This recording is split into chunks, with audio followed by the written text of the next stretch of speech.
Hello guys, welcome to my channel Deepa education जे। आज की इस वीडियो में हम बात करेंगे सुपर टेट। जो आपको पता है कि टेट और सी टेट के बाद से दी जाने वाली परीक्षा है। उत्तर प्रदेश में ये परीक्षा 2 बार आयोजित की जा चुकी है। आपने अक्सर 68,000 और 69,000 के रूप में इसे सुना होगा। तो देखिए, इसमें आपको 14 सब्जेक्ट्स पढ़ने होंगे और उनमें से जो सबसे इम्पॉर्टेंट होता है वो है, हम आज जिस पर चर्चा करेंगे वो होता है हमारा जीवन कौशल। देखिए, आप हर सब्जेक्ट पर पर्टिकुलर ध्यान देते हैं, लेकिन ये कुछ ऐसे टॉपिक हैं जिनसे 5 से 6 क्वेश्चन आपकी परीक्षा में आपने देखे हैं। तो देखिए, ये जो 5 से 6 क्वेश्चन हैं, ये मेरिट को बढ़ा देते हैं और मतलब पास कराते हैं और कम भी करा देते हैं। तो देखिए, ये जो पार्ट होता है, ये जो विषय है, इससे क्वेश्चन आपकी परीक्षा में बनते हैं। तो आज हम जीवन कौशल के कुछ प्रश्नों पर चर्चा करेंगे। अगर सेशन पसंद आ रहा हो तो चैनल को लाइक करते चलिए। इतने इसके कॉमन क्वेश्चंस हैं, इतने ज़्यादा वैरायटीज़ हैं इन क्वेश्चंस की कि हर बार परीक्षा में देखी जाती है। तो सबसे पहले आज हम स्टार्ट करते हैं पहले क्वेश्चन से। पहला क्वेश्चन है, सीखने के लिए प्रकृति की गोद अपेक्षित है, ये किसने कहा है? तो ये कहा है रविंद्रनाथ टैगोर ने। देखिए, बहुत इंपॉर्टेंट है, सीखने के लिए प्रकृति की गोद अपेक्षित है। देखिए, अगर हम बात करें तो प्रकृतिवादी जो थे वो रूसो थे।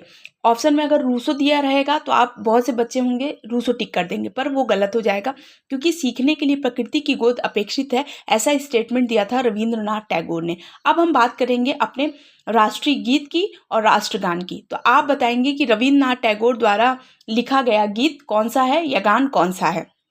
अब हम यहाँ पर दूसरे क्वेश्चन पर बात करते हैं। तो दूसरा क्वेश्चन है, कस्तूरबा गांधी विद्यालय योजना किस स्तर पर शुरू की गई है? तो इसका आंसर हो जाएगा ब्लॉक स्तर पर। देखिए, कस्तूरबा गांधी विद्यालय योजना जो है, ग्रामीण इलाकों में जिन महिलाओं को या जिन बालिकाओं को नहीं पढ़ाया जाता है, उनके लिए ये योजना ब्लॉक स्तर पर प्रारंभ की गई थी। वर्तमान में ये इंटरमीडिएट तक के लिए है। ध्यान रखिएगा, जब इसका प्रारंभ किया गया था तो ये कक्षा 6 से 8 तक की बालिकाओं के लिए था, लेकिन अब इसमें 12 तक की पढ़ाई होती है।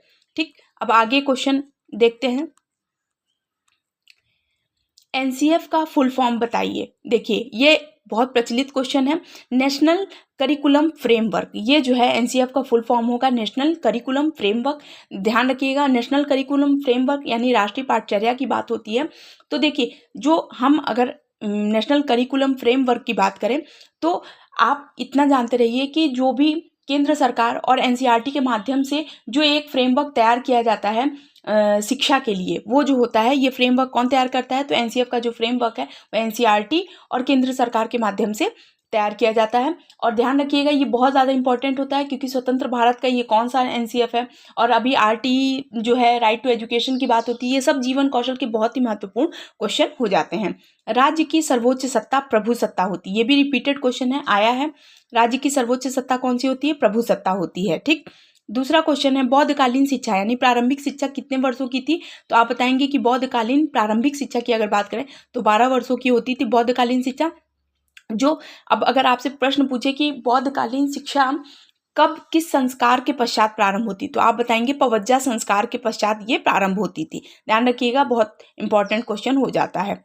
अब आगे क्वेश्चन है, स्कूल प्रबंधन समिति का गठन किस प्रावधान के तहत हुआ? तो स्कूल प्रबंधन समिति, इसको एसएमसी कहते हैं, और आरटीई 2009 के तहत इसका समिति का गठन हुआ। ध्यान रखिएगा, आरटीई 2009 के तहत धारा नंबर 21 में बताया गया है कि स्कूल प्रबंधन समिति का गठन होगा।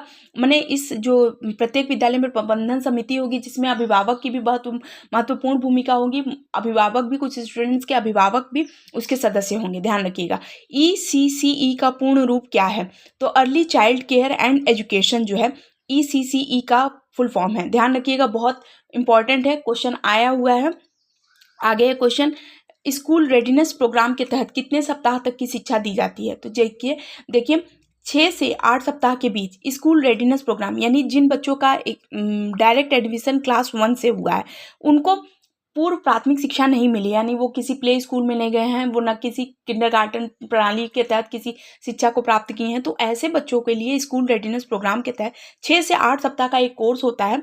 उस 6 से 8 सप्ताह के बीच में बच्चे को स्कूल में जाने से लेकर के उठने बैठने, खाने का, लंच देने का, मतलब सारा कुछ बिल्कुल बेस तैयार किया जाता है। वर्णमाला, अंक गणित के भी बिल्कुल बेस बताए जाते हैं ताकि बच्चों का जब क्लास 1 में एडमिशन हो, क्योंकि देखिए बहुत से बच्चे हैं जो प्ले में नहीं जा सकते हैं और उनका क्लास 1 में, तो ऐसे बच्चों के लिए स्कूल रेडीनेस प्रोग्राम के तहत 6 से 8 सप्ताह का एक कोर्स होता है, उसे कराया जाता है, जिसके माध्यम से बच्चा क्लास 1 में जाने लायक कंप्लीट हो जाता है। तो आई होप आपके ये कुछ इंपॉर्टेंट क्वेश्चन थे जो आपके एग्जाम के पॉइंट ऑफ व्यू से बहुत इंपॉर्टेंट होंगे। तो आई होप आपके लिए वीडियो बहुत ज़्यादा यूजफुल होगा। तो जो भी व्यूअर्स चैनल पर नए हैं, प्लीज़ मेरे चैनल को लाइक कीजिए, सब्सक्राइब कीजिए, शेयर कीजिए। Thank you.